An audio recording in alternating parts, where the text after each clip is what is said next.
baby. I'm Jackie. I'm Lucy. How do we expand on that really? I'm from Macclesfield. I'm also from Macclesfield. Yeah, I'm from Crewe, but we don't really like to talk about that very much. Yeah, I've lived in Macclesfield for, I'd say, about 13 years now. I've been here for life. So we do this once every so often. We do it at we do it at 2 nightclubs in Mac.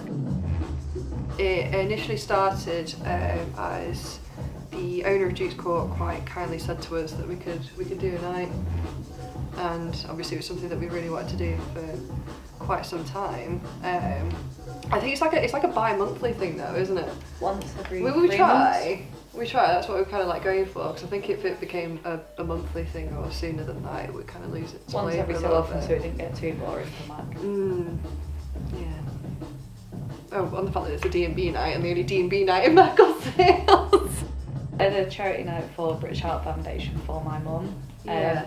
And that raised about £800, and that was my experience. Lucy's experience is just normal nights out organisation. We were sat around in the living room and we were talking about how we really wanted to do another event and how it would be really nice just to do another charity event and to do it for something that kind of meant something to us. But with the group of friends that we were in, something that we really wanted to get involved in and bring back to Macclesfield was drum and bass. And I think we just sat there, I can't remember what time in the morning it was, but we just sat there and we were just like, yeah, should we do this? Should we get together? Should we try and set a date? Should we try and find a venue? The first event was in September, and originally it was just a all different genre kind of thing. We had some help from other places, other venues.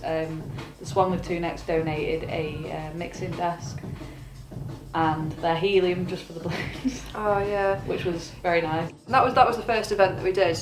We called it Broken Record after debating about so many different names, but we wanted to try and figure There's out a reasoning behind the name, obviously. Yeah. But it was really good. It was just nice knowing how many people wanted to be involved with it, how many people supported us. We had we had people come down from Manchester, didn't we, as well? So that was good. But that started everything in terms of Broken Record, because I think enough people got involved for us to go, do you know what, we could probably do this again. Yeah, maybe not on such a grand scale. We had a lot of people that offered to volunteer, which was nice because we wouldn't have actually been able to do that without that. So people walking around with charity buckets and things, and people donating prizes, especially local businesses in Macclesfield donated a lot of prizes, and that just made it that little bit easier for us, and that took the edge off. Yeah.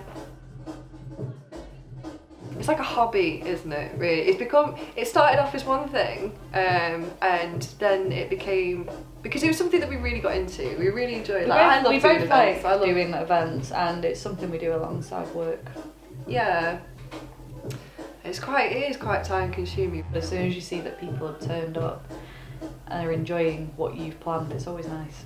I think I don't know about you, but the amount of support I did actually have from work for it was incredible. Like, even though like certain people were into bands and certain people were into drum and bass and all that kind of shit, it was just, everyone was so supportive about the fact that it was for the charity that we've done it for. Yeah. Because I think that's the most important thing about why we did that was, I think mental health UK is just it's so fucking important. It's so important. D&B I got into when I was 5 years old, because there was this one song by Shy FX that was on a PlayStation game, and I really liked it from there. That's how young she is.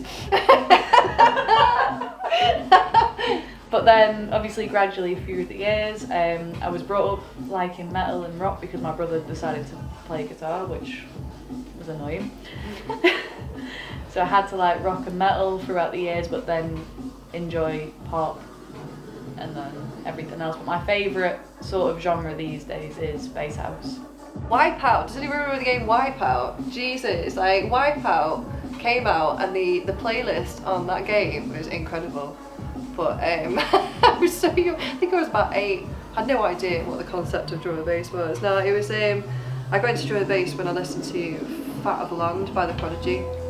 I stole the album off my stepdad. which he never ever got back, and it got scratched up to fuck. When I got older, when I went into sort of early adulthood, late teens, that's when I started getting into the rave scene. And I just, you just have a ball. You just have an absolute ball with drum and bass. We have one in particular, Pancho. Pancho! Lovely Pancho. He's only just started producing recently, but I've seen him a couple of times and I have just told him, well, turned around to him and said, right, just throw that into your set. It's nice, it's nice having I think that. if you nice didn't allow people to play their own tracks, they wouldn't be. You got to think about the amount of effort that people put into like just sitting there all day, just trying to make that one sort of beat flow a little bit, and he does that. Yeah, proud of you, Pancho. Proud of you. You're a boy. You're a boy. One MC, MC Haribo. Yes. There's a member of North Base that's also from Mansfield. Yeah. Obviously Pancho. Rowney. I'm pretty sure Rowney and Props are from Mac. Correct me if I'm wrong. I don't know about Macclesfield. There's quite a lot of producers and MCs that are from like sort of the northwest area, and then you go up into Manchester and it just goes. I mean, people that are up and coming. I mean, you've got Bad Habits that's from Macclesfield. Yeah. And she's always doing things. Yeah, she's gonna get big. She's gonna get big. She's doing so well.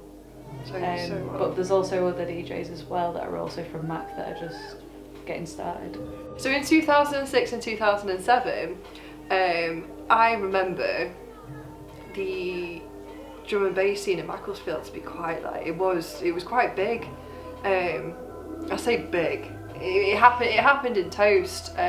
Good old Toast. £2 a pint Toast. Hulk. Rest in peace. Oh yes. What a time. What a time to be alive. There was a guy who I know now. Called George Lewis, who actually ran the nights there, and I think it was called Corrupt Beats, and he started bringing quite big names down to Macclesfield. Like he brought Trigger down, he brought MC Trigger played Prophecy. MC Trigger played at Angels in Macclesfield. I asked him before because I was just like, I have actually been asking him for like bits and bobs of advice and stuff. All prices have gone up in renting places in Mac. Yeah. That everywhere is struggling, and so people go to Manchester for that type of thing. So Yeah. currently at this point in life, no, it doesn't exist in Mac. Unless people do things unlike where me and Lucy are putting these nights on for that, so you don't have to travel as far as Manchester.